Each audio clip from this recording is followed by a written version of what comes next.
ప్రపంచంలో అంతుచిక్కని ఎన్నో రహస్యాల్లో Bermuda triangle ఒకటి.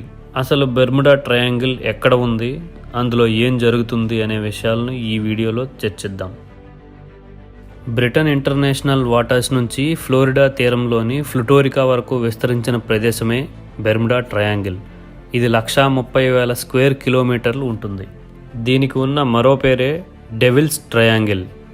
ఈ ప్రాంతంలోకి వెళ్ళిన ఎన్నో పెద్ద పెద్ద నౌకలు అదృశ్యమైపోయాయి. ఆకాశంలో ప్రయాణిస్తున్న విమానాలు సైతం అటుగా వెళ్ళి మాయమయ్యాయి. ఈ విషయం మనందరికీ తెలిసిందే. పైగా ఈ ప్రాంతం నుంచి అప్పుడప్పుడు కొన్ని పేలుళ్లు వినిపిస్తూ ఉంటాయి. కానీ ఆ పేలుళ్లు ఎక్కడ సంభవిస్తున్నాయన్న విషయం మాత్రం ఎవరికీ తెలియలేదు.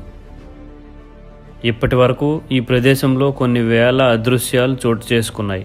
కానీ 5 ఇన్సిడెంట్స్ మాత్రం బాగా పాపులర్ అయ్యాయి. అవేంటంటే, నెంబర్ 1, 1945 డిసెంబర్ 5న యుఎస్ నేవీ వాళ్ళ రొటీన్ ట్రైనింగ్ నిమిత్తం 5 నేవీ ఫ్లైట్స్ని బెర్ముడా ట్రయాంగిల్ ఏరియాలోకి పంపించారు. ఈ 5 ఫ్లైట్స్ని కలిపి టీమ్ 19 అని పేరు పెట్టారు. 2 గంటల తర్వాత ఆ టీం కెప్టెన్ నుంచి నథింగ్ ఈజ్ ప్రాపర్ హియర్ అనే మెసేజ్ వచ్చి కట్ అయింది. తర్వాత వారి నుంచి ఎటువంటి సమాచారం లేకపోవడంతో 13 మంది టీంతో ఇంకొక ఫ్లైట్ని పంపారు. కానీ ఈ ఫ్లైట్ కూడా తిరిగి రాలేదు. ఆ మిస్ అయిన 6 ఫ్లైట్స్ కోసం ఇప్పటి వరకు ఏ సమాచారం లేదు. నెంబర్ 2, అమెరికన్ నేవీ చరిత్రలోనే ఒకేసారి ఎక్కువ మంది ప్రాణాలు కోల్పోయిన సంఘటన USS cyclops cargo ship missing. ఈ షిప్ని మెయిన్గా యుద్ధ సమయాల్లో వేరే షిప్స్కి ఆయిల్ అందించడం కోసం వినియోగించేవారు.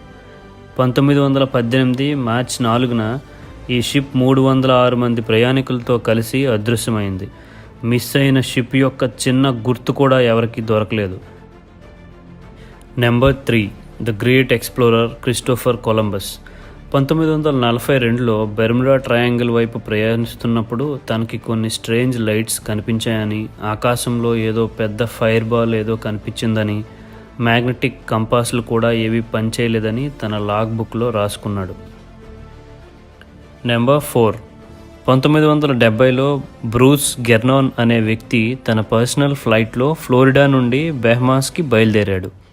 దారిలో సడన్గా ఒక పెద్ద మేఘంలోకి బ్రూస్ ఫ్లైట్ వెళ్ళింది. ఆ మేఘాన్ని బ్రూస్ ఎలక్ట్రానిక్ ఫాగ్ అన్నాడు.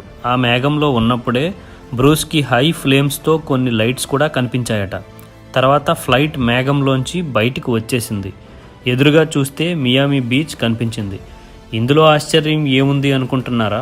సాధారణంగా ఫ్లోరిడా నుంచి మియామి బీచ్కి ఫ్లైట్లో ఎంత ఫాస్ట్గా వెళ్ళినా 75 నిమిషాలు పడుతుంది. కానీ బ్రూస్కి కేవలం 45 నిమిషాలు మాత్రమే పట్టింది.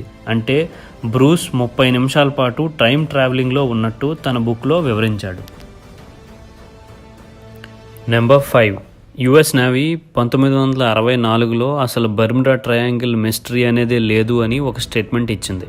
కానీ ఫ్లైట్ 19 ఇన్సిడెంట్ జరిగిన తర్వాత ఆటెక్ అనే సంస్థను స్థాపించింది. ఆటెక్ అంటే అండర్ వాటర్ అమెరికన్ బేస్. ఇది ముఖ్యంగా బెర్ముడా ట్రయాంగిల్లో ఏం జరుగుతుంది అనే విషయం కోసమే పనిచేస్తుంది. ఈ సంస్థ స్థాపించిన తర్వాత బెర్ముడా ట్రయాంగిల్ కోసం ప్రజల్లో ఎక్కువ సందేహాలు మొదలయ్యాయి.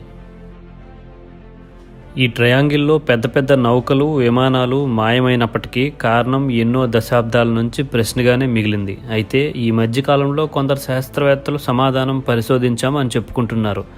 ఈ ప్రాంతంలో సముద్ర గర్భం కిలోమీటర్ల వెడల్పు, దాదాపు 150 అడుగుల లోతైన క్రేటర్స్ అంటే అగ్ని బిలాలు ఉన్నాయి అని చెప్తున్నారు. వీటి అడుగు భాగం నుండి పెద్ద ఎత్తున మీథేన్ వెలువడుతోందని, దీనికి ఉండే మండే స్వభావం వలన భారీ పేలుళ్లు సంభవిస్తాయని గుర్తించారు. అందుకే ఒకసారి మీథేన్ మండి ఏర్పడిన శూన్యాన్ని పూరించడానికి ఆ బిలంలో భారీగా నీరు వెళ్తుందని, ఆ సమయంలో సముద్ర ఉపరితలంలో సుడిగుండాలు భారీ ఆకారంలో వస్తున్నాయని, అందులో పెద్ద పెద్ద నౌకలు కూడా పడి ముక్కలు ముక్కలుగా అవుతున్నాయని వివరించారు. కానీ గాలిలో ఎగిరే విమానాలు కూలిపోవడానికి కూడా అదే కారణం అని ఎవరూ చెప్పటం లేదు. బెర్ముడా ట్రయాంగిల్ ప్రాంతంలో పెద్ద పెద్ద షిప్స్ మిస్ అవటానికి కారణం సముద్ర గర్భంలో భారీగా ఉన్న మీథేన్ అని కొందరు శాస్త్రవేత్తలు చెబుతుంటే, ఆ ప్రాంతంలో గాలిలో ఎగిరే ఫ్లైట్స్ పడిపోవడానికి కారణం మాత్రం బెర్ముడా ట్రయాంగిల్ కింద ఉన్న లాస్ట్ సిటీ ఆఫ్ అట్లాంటిస్ అంటారు మరికొందరు. అప్పట్లో అట్లాంటిస్కి పవర్ సోర్స్ అక్కడ ఉండే పవర్ఫుల్ క్రిస్టల్స్ అని, ఇప్పుడు అందులో మిగిలి ఉన్న కొన్ని క్రిస్టల్స్ వలన వచ్చే పవర్ బెర్ముడా ట్రయాంగిల్ ప్రాంతంలో గాలిలో ఎగిరే ఫ్లైట్స్ను కూడా లాగేస్తుంది అని ఇంకొందరి వాదన. కారణం ఏదైనా ప్రతి సంవత్సరం ఎంతోమంది అక్కడ మరణించడం మాత్రం నిజం. ఇప్పుడు ఉన్న హై టెక్నాలజీని వాడి అతి త్వరలో బెర్ముడా ట్రయాంగిల్ రహస్యాన్ని మన శాస్త్రవేత్తలు ఛేదిస్తారని ఆశిద్దాం.